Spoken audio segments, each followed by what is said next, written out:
Hi, this is Judge Herb Dodell.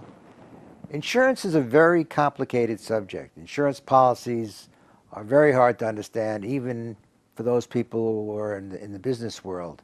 You know, on one part they give you, and another part they take away. There's deductions and exclusions and explanations and requirements, and oftentimes many, many endorsements, each of which deal with a particular subject. Well, for the last 40 years, I specialized in property and casualty insurance claims, mainly against insurance companies, all kinds of insurance companies, and all kinds of claims. And so what I'm going to do in the next series of these YouTubes is I'm going to tell you what I like to refer to as the anatomy of a claim, starting with the beginning, and give you some guidelines and share with you some of the options that you may have. Again, I might repeat, I don't give legal advice. These will be mainly guidelines for you to use and should be very helpful for you in making the right decisions down the road. Most people become very anxious and nervous when they're in something that they don't understand, where there's no certainty. You know, fear, anxiety happens all the time. So hopefully you'll learn enough from these series of YouTubes to make you a little less anxious, a little less stressful, and give you a sense of this is going someplace, and ultimately it will result in a positive result. You can make it that. I'm going to try to help you get there.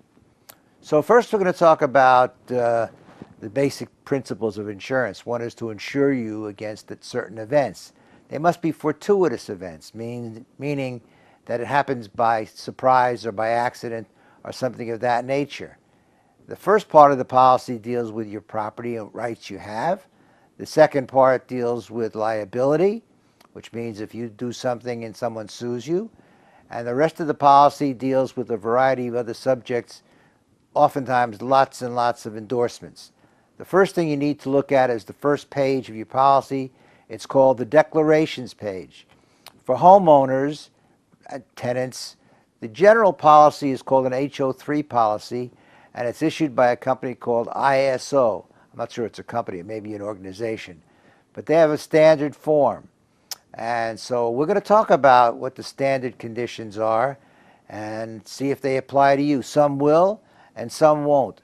So first I want to talk about what is obviously a very important question. That is, what is the value of your contents? Most policies provide for insurance coverage in the event you lose contents. That includes furniture, that includes personal property, that includes everything, jewelry, to the extent it's not excluded. And I will tell you that there is usually a limitation, a policy limit for any insurance coverage for jewelry. And so how do you figure out what you lost? Well, first thing let me tell you is I recommend very strongly that on these cases, which are called first party cases, that you engage a public insurance adjuster. They are licensed by the state, they're nationwide. They will help you put your claim together. They will read your policy. They will explain to you what you have and what you don't have. And sometimes it's you don't have what you thought you had, and then there's an issue of whether or not there's liability on an insurance agent or broker. So how do you determine the contents? Well, in California, it's determined by what's called fair market value. Fair market value is defined as what a reasonable seller would sell something for to a reasonable buyer who would buy it, neither being under a compulsion to buy or sell.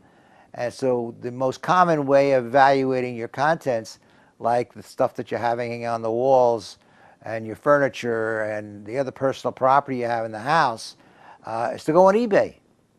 See what it is. You will, of course, need to do a complete inventory of what you're going to be claiming. It's wise to make a video of everything you have, keep it in a safe place, and even, as my wife says, put it on the cloud. So it's determined by what's called fair market value. You don't have to replace it, you just get the fair market value. Many policies are what's called replacement cost. You get back what it would cost you to go out and get the same widget, whatever it was, like, kind, and quality. Those are the magic words. And so if you have a replacement cost policy, They will give you actual cash value or fair market value until you actually replace, which you must do within 180 days, generally speaking.